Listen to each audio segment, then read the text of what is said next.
Welcome to KZGN News. Today we'll bring you up to date on the Ridgecrest Planning Commission meeting, water news, and news from Sacramento and more. From the Rademacher Hills to Bee Mountain and the mighty Sierras, Ridgecrest to Inyokern and China Lake, this is your news for the Indian Wells Valley with the KZGN News crew. Thanks for joining us for the news. I'm Tom Windick, and here's news affecting Ridgecrest and the Indian Wells Valley. Tomorrow evening, the Ridgecrest Planning Commission meets for their regular meeting. The meeting will be tomorrow, Tuesday, 6 p.m. at the City Council chambers. They have a lot on their agenda. In a continued public hearing, they will discuss revised tentative tract maps 6700 with 55 lots and 6775 with 77 lots located at the southwest corner of Springer Avenue and College Heights Boulevard. Next, they will have public hearings to decide code enforcement abatements of the following properties. These are pre-abatement hearings open to the public. The first property is at 1101 West Benson. The next one's at 1135 North Inyo. The third property is at 305 North Florence, and the fourth property is at 212 South Primrose. These are all under discussion and will be decided at the Planning Commission for abatement. And in other action items, they will discuss holding a public meeting to consider Monroe School sidewalk construction projects and Down Street bicycle lane and sidewalk construction projects. They'll also look at the SCE Down Street substation landscape plan. And finally, they'll discuss China Lake Boulevard median art recommendations. In Water District news, last week we reported that an appeals court in California had determined the use of tiered pricing by water districts to force people to conserve water was not in accordance with Prop 218. Prop 218 requires any public agency to only be allowed to charge the users of their service at actual cost to provide the service. In the case of water, water districts cannot just charge higher rates for heavy users. They have to have an actual cost basis that providing higher levels of water does cost more, and then the cost can be passed on to the users. We contacted the Water District Manager, Don Zadiba, for his comment. In the case of the Indian Wells Valley Water District, they are basing their tiered rate structure based on actual cost of providing the water. This would be in compliance with Prop 218. The Water District used consultants Bartle Wells Associates to study and provide a cost of service study. The consultant considered Prop 218 in their analysis. Zadiba said, the consultants determined that during higher system peaking periods, costs such as oversizing of wells, pipelines, storage, and other facilities needed to meet the peak flow requirements are justification of the higher tiered rates. So the tiered rates the Water District charges are based on the consultant's cost of service analysis. Zadiba reminds everyone that water conservation is everyone's responsibility. KZGN joins with the Water District, encouraging everyone to cut back water use whenever possible. In other water news, at the Groundwater Management Co-op regular meeting last Thursday, a group of approximately 30 private well owners, farmers, and ranchers were in attendance with a stake in the Kern County Land Use Plan being formed by the Kern County Planning Department. Kern County Water Agency Bruce Haffenfeld took off his proverbial hat as Kern County Water Agency Director to speak personally on the land management plan for the IWV. Haffenfeld said he agrees on a moratorium of future ag development until they have ability to import water. He added he doesn't agree with excluding ag zoning beyond ag land already in use. He said the county decision to change all A and A1 land zones in the IWV excludes ag partnership down the road. He said that by discouraging future ag entities, ag financial participation will be lost on developing water infrastructure for the valley. Haffenfeld said they wanted water import infrastructure on the agenda and said they wanted representatives appointed from the group to work with the Kern County. He said Kern County has undertaken costs for Todd Engineering Consulting. Haffenfeld recommended developing infrastructure plans and getting them on the table prior to forming the GSA. Zadiba said TAC is organizing a technical workshop to outline all alternatives on brackish treatments, water recycling, importing water, prioritizing and developing a plan to identify necessary resources. Zadiba agreed with Haffenfeld on developing a plan and said he is waiting to hear from Tim Parker on starting the technical workshop. The motion was redirected to TAC. They agreed TAC will be point lead consultant on development of infrastructure to Kern County. Havenfeld also explained state legislation passed to form local GSA to balance all groundwater basins in California. Basins are ranked among high priority, priority, and low priority. The top two have to act quickly. Havenfeld's concern is no individual farmer, well owner, or individual water users will have a vote. He said decisions will default to prevailing agencies and entities who extract and distribute water. A little over a month ago, we reported about the student government group at UC Irvine banning the American flag in its common areas. It was later overturned by the executive board of the Student College Board. But at that time, the fight was not over and was going to continue. Well, we recently became aware that California State Senator Nguyen and colleagues announced legislation that prohibits state universities and colleges from banning the U.S. flag. Here's her announcement. Last Thursday, the Legislative Student Council of UC Irvine passed a resolution banning the display of the American flag from their lobby. On Saturday, the Executive Cabinet of the Associate Students of UC Irvine voted to veto the ban, but this unfortunate incident has drawn attention to a potential problem that could occur at another college or university campus in the future. As an immigrant who came to the United States in search of freedom and democracy, I could not stand before you today as a state senator if it were not for the ideals of that American flag and what it represents.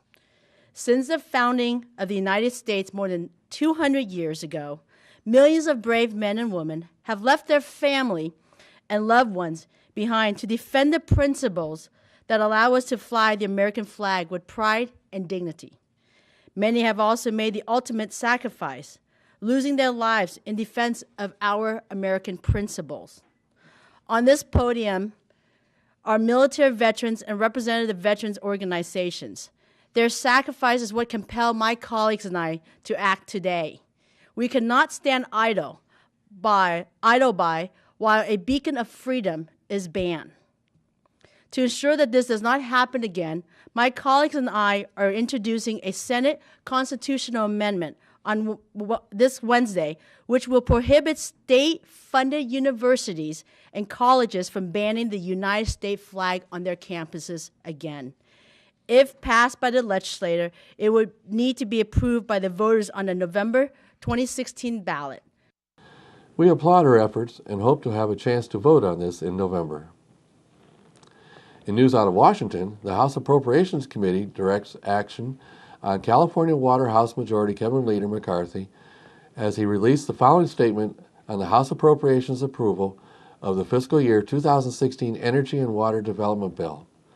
This legislation includes an amendment offered by Representative David Villadaro from California that puts a hard deadline on multiple feasibility studies for California water storage projects, which have been languishing in the Bureau of Reclamation's regulatory process for years. The water crisis in California demands action. The failure to recapture and store water during times of rain and snow has left our communities in a state of crisis. For years, House Republicans have advanced legislation that would update California's water system, once one of the most sophisticated in the world, and unleash California's spirit of innovation and ingenuity to overcome times of drought. Along with legislative roadblocks from Senate Democrats, bloated bureaucracy in Washington has stymied progress to building additional water storage projects in California. If built, these 5 storage projects could increase water storage capacity in our state between 1 to 1.5 million acre-feet, almost the same amount of water being saved by Governor Brown's mandatory rationing order. David's amendment holds the government accountable and demands answers to projects that have been in limbo for years. This bill will now head to the House floor for consideration next week. Stay tuned for more news out of Sacramento when we come back.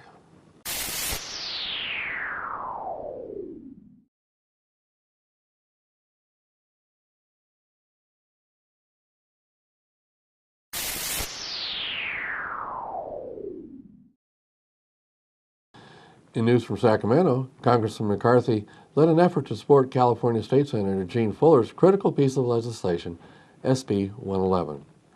SB 111 is moving through the California legislature to help our community and our state's military families by modernizing schools currently on military installations. Congressman McCarthy drafted us and sent a bipartisan letter signed by 27 members of Congress highlighting the importance of Senator Fuller's efforts. SB 111 is the candidate for Senate Appropriations Committee suspense file, which consists of all bills that would have a fiscal impact in any single fiscal year from the general fund or from private funds of $50,000 or more. SB 111 is scheduled to be heard today, April 27th, in the Senate Appropriations Committee. All bills placed on the Senate Appropriations suspense file will be voted on next month, May 28th. Senator Fuller and Congressman McCarthy continue to work with Governor Brown and members of the California legislature to build support. Congressman McCarthy and State Senator Gene Fuller issued the following statements. I strongly support State Senator Gene Fuller's legislation, SB 111, that will provide needed state funding to match the federal dollars secured to modernize and build schools that serve the military families not only in Ridgecrest and the Indian Wells Valley, but throughout the state of California. Senator Gene Fuller has worked tirelessly on this needed piece of legislation, and yesterday I drafted and sent a letter signed by 27 California Congress members on the importance of our efforts to help our military families and our communities. That was from Congressman McCarthy. State Senator Gene Fuller had the following to say. I am grateful to House Majority Leader McCarthy and the bipartisan group of California congressional members for joining my fight for California's military families and writing a letter of support for my Senate bill. SB 111 will secure federal dollars currently set aside to repair, upgrade, and replace inadequate public schools, facilities located near military bases. Their letter of support sent to the legislative leaders in the state Senate and state assembly highlights the opportunity that state lawmakers have to secure $240 million in federal funding by investing state and local dollars. SB 111 and the congressional letter of support sends a message to our military families that we appreciate their service and want to take every opportunity to support their families while they serve our nation. In news out of Bakersfield, while this story isn't Ridgecrest news, this story is of interest to any business in the valley.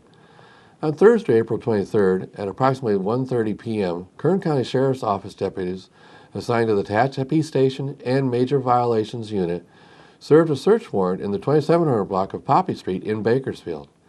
Deputies subsequently located $5,450 in counterfeit currency, consisting of 54 $100 bills and one $50 bill. Deputies also seized 2 computers, a printer, and items used in counterfeiting from the home. One of the computers contained digital templates for counterfeit bills. Deputies seized scales, packaging, numerous drug paraphernalia, and an approximate 1/8 ounce of methamphetamine. Floyd Elson, age 45 from Bakersfield, was arrested for possession of methamphetamine and drug paraphernalia. Jackie Christensen, age 56 of Bakersfield, was arrested for possession of counterfeit currency, possession of meth, and possession of paraphernalia. Seth McCauley, age 35 of Bakersfield, and Christina Riley, age 31 of Bakersfield, were both arrested for conspiracy, manufacturing and possession of fictitious bills, and possession of meth and paraphernalia. This is an ongoing investigation. How about that? Using their computers to print counterfeit currency. Businesses beware. Now in KZGN's continuous effort to provide news and information you've asked for, here are today's local gas prices for your information. As of this morning, Ridgecrest is ranging from $3.05 to $3.69. Lancaster from $3.15 to $3.69. The LA Valley area from $3.19 to $3.47. And the Bishop area $3.23 to $3.65. We have 3 stations coming in at the $3.05 figure. Thankfully, Ridgecrest prices are holding pretty steady. The cheapest price in Lancaster area is more than Ridgecrest again. All other areas we monitor are now more than Ridgecrest. Way to go, Ridgecrest gas stations. We will be providing these prices 3 times a week, Mondays, Wednesdays, and Fridays. Of course, we at KZGN always suggest you fill up here to support our local economy. Remember, when you pay any sales tax out of town, you are helping those cities pave their streets instead of here. Stay tuned for sports and weather after the break.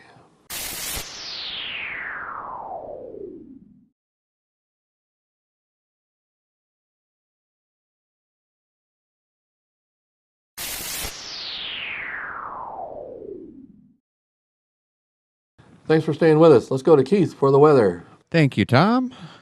The National Weather Service Storm Prediction Center is forecasting a risk of severe thunderstorms Monday afternoon and evening across the western and central Gulf Coast. From eastern Texas to the Florida Panhandle, locally damaging wind and large hail will be the main threat, with isolated tornadoes possible as well. There's enhanced risk of severe thunderstorms across southern Louisiana. Temperatures across the states, from northeast Maine to Massachusetts and Connecticut, 51 degrees through to 57 degrees. The Carolinas was at 70. Florida, 75. The Ohio Valley, 61. Minnesota, Wisconsin, 63. 48 in the Dakotas. Idaho, 55 degrees. Baker City, Oregon, 63 degrees. And in California, San Francisco was at 65. Los Angeles area was at 71. But for us in the IWV, tonight, mostly clear with a low around 52. East-northeast wind 5 to 10 miles per hour. Tuesday will be sunny with a high near 90. Southwest wind 5 miles per hour. Tuesday night, mostly clear with a low around 56. West wind 5 to 10 miles per hour. Wednesday will be sunny with a high near 91, light and variable wind becoming 5 to 10 miles per hour later in the afternoon. Wednesday night, partly cloudy with a low around 57, west wind 5 to 10 miles per hour with gusts as high as 20. Thursday will be mostly sunny with a high near 90, west-northwest wind 5 miles per hour. And that is your local forecast for April 27th, 2015. And now back to Tom with more of your local news. Thanks, Keith. Now let's go to Tom Heck with the sports report. A very pleasant Monday afternoon to everybody. Let's start locally. Saracoso baseball finished their season Friday. Boy, was it windy. Gusting to 30 miles an hour. We watched 6 balls sail over right field in that game, all hit by Victor Valley College. They went on to defeat Saracoso 2 straight games. Saracoso finishes the season at 5-31. All right, Burroughs baseball this week. Burroughs right now 3-1 in the league. They'll take on Apple Valley tomorrow. Softball team right now currently 1-2 in the league. They'll also play on Tuesday. The boys baseball team will be at home Tuesday. The girls softball team will be on the road Tuesday. Then they'll flip-flop on Thursday. All right, let's talk about the NBA. The Clippers, boy, did they ever play well yesterday. A nice win over San Antonio, 114-105. Chris Paul, 36 points in that game. Boy, he was as good as he has been in a long time. When he is on, great separation, great shooter, just a tremendous athlete that is a competitor. Right now, the series 2-2. It's the only interesting series there really is right now. Everything else pretty much lopsided or over in the first round of the playoffs. We'll see what happens when the two teams play again Tuesday night at Staples. All right, the Cavaliers, they're done with their first round. They sweep Boston. They do it easily. LeBron James, 27 points. Now, the only negative thing, Kevin Love has a dislocated shoulder. There is no time frame on his return. He is a big cog in their ability to they're going to probably take on Washington in the next round. And I think they're going to beat them with or without Kevin Love, but the chances of beating the Atlanta Hawks in the championship, which I predicted both teams would be in, not very good. All right, Memphis and Portland, they'll play tonight. Portland trying to salvage a game. They're down 3-0 right now. Now, Mike Conrad, the talented power forward for Memphis, will not play tonight. That will hurt Memphis some, but Memphis a lot bigger, a lot stronger, and they're just outboarding Portland very easily in the series so far. Okay, Brooklyn plays tonight also. They're trying to hang in. They took a game from Atlanta, the number 1 team in the East, on Saturday. They did that with an 18-0 run in the second half to defeat Mike Budenholzer's team. Budenholzer, the coach of the year this year in the NBA, the head mentor of the Atlanta Hawks. He spent 17 years working for Greg Popovich at San Antonio, so he definitely knows how to win. Also, another sweep. Golden State, 4 games over New Orleans. That series done. Now, that's going to give good rest for Golden State. So a lot of sweeps this year in the NBA first round playoffs. All right, let's take a look at the NHL real quick for the NHL hockey fans playoff season right now at hand. The Blackhawks beat the Predators. They did that Game 7. They will advance. The Wild of Minnesota beat the St. Louis Blues in 7 games, 4-1 on Sunday. They will advance. The Islanders and the Capitals. The Islanders defeated the Capitals to force Game 7. That'll be Tuesday in Washington. All right, the Ducks. The Ducks are waiting around for the second round. They defeated Calgary in 4 straight games earlier in the week. Ducks right now, I think, the number one team in the West. LA Kings did not get in this year. All right, Major League Baseball real quick. Pittsburgh shuts out Arizona. The Angels drop a game 5-4 to the Rangers in 11 innings. Now, the Rangers salvaged one of the 3 games. The Angels won the other 2. They came from behind both times. Mike Trout a couple home runs over the weekend. The Angels now 9-10, and it looks like Josh Hamilton is going to get traded back to Texas, a team where the Angels acquired him from. Now, the way it looks right now, the Angels are going to be responsible for paying $15 million of his salary, and the Rangers are going to have to pick up the rest of that salary. So it looks like Josh Hamilton and the Angels will part ways. It's kind of a shame, too. Josh Hamilton, a good guy down deep, but just couldn't shake the drug policy situation, and that was really the stumbling block there. All right, the Dodgers lose in San Diego 3-1. They took 2 out of 3 down south this weekend. The Dodgers will play tonight in Los Angeles against the Giants. The Angels, meanwhile, will play Tuesday night in Oakland. That'll be a 3-game series up there. Other winners in baseball on Sunday: Chicago, Milwaukee, Baltimore. Baltimore had 22 hits. They rout Boston 18-7. Philadelphia wins. Chicago wins. Tampa Bay off to a good start. They win. Miami does the same. Detroit over Cleveland. Best record in baseball? The New York Mets. Who would have thought so? Tampa Bay off to a good start, 11 wins. Detroit 13 wins. Houston 10 wins. Yes, the Astros are in first place, if you can believe it or not. And St. Louis with a record of 12-5. However, St. Louis suffered a blow. Adam Wainwright, maybe the best pitcher in all of Major League Baseball, has an ankle injury. Not known the severity of it right now, but he looks like he's going to be out for a while. That's a big blow for the St. Louis Cardinals. All right, that's your sports for this Monday. I'm Tom Heck for KZGN. So that's the news for today. All of us at KZGN-TV know you have a choice in what you watch for news. We all thank you for choosing KZGN-TV, Ridgecrest's only locally owned community TV station.